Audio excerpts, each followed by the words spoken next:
Hey guys, welcome back, and to new subs and viewers, welcome. Today I wanted to share an idea I've been pondering on and refining. Please excuse the mistakes and holes. I think the best way to explain this one is going to be through a narrative. So here goes. My name is Zor, and I'm an alien on a faraway planet. My great-great ancestors 3 million years ago developed the microchip back then, and since then we have been advancing at a blistering rate to give us some pretty snazzy technology.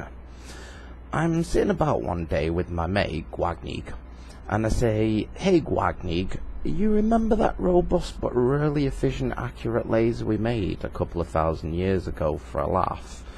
And Gwag, which I call him for short, says, "Oh yeah, the one in the broom closet that we made on a Sunday." And I'm like, "Yeah, that one on the 333rd floor. Can I lend it and the Dyson sphere for a few days, please?"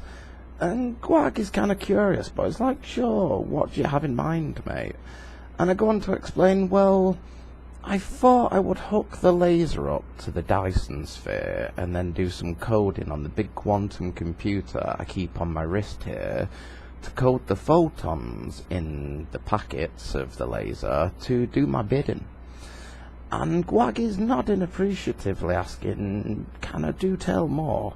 Well, Gwag mate, I'm going to pull up the database on habitable worlds to shoot the laser at them.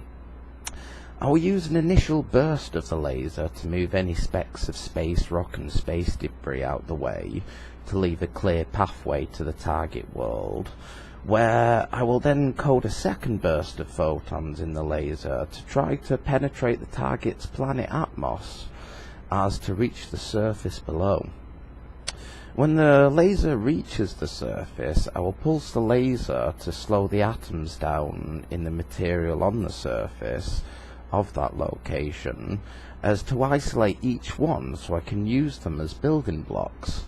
I will use the photon pulses of code to nudge the atoms to the left and right to assort them into a small 3D printer. Once the 3D printer is complete, I will use the last of the laser transmission to input the commands into the 3D printer so it can then replicate some nanobots that can go on to make more printers, that can then create more bots to create more printers, that can gradually scale up.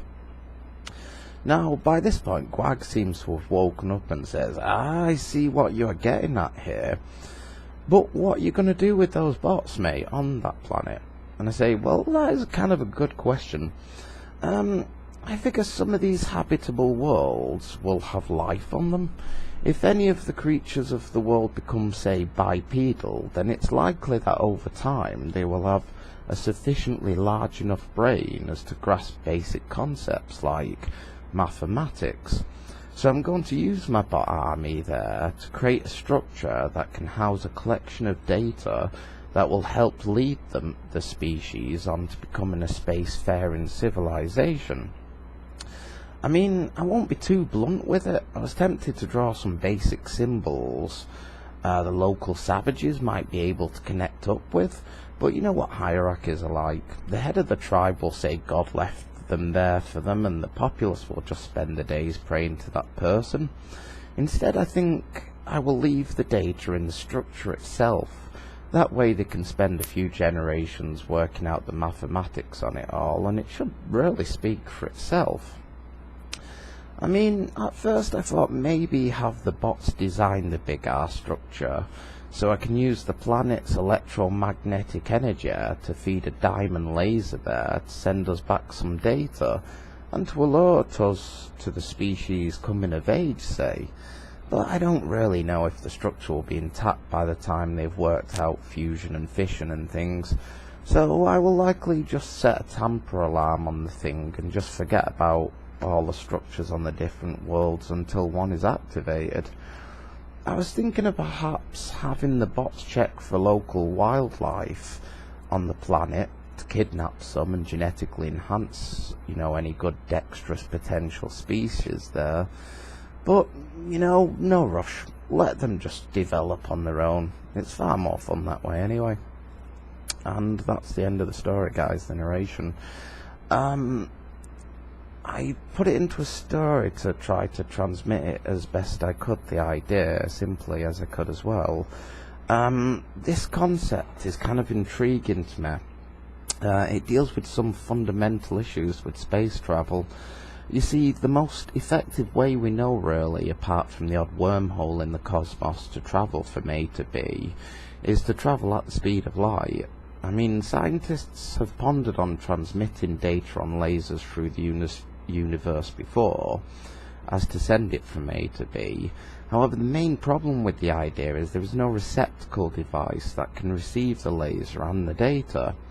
This theory I would put forward, if it's not already been put forward somewhere or debunked, say, deals with the receptacle issue that most theories seem to have regarding a laser approach, really making me think about the potential origins of a structure like the Great Pyramid.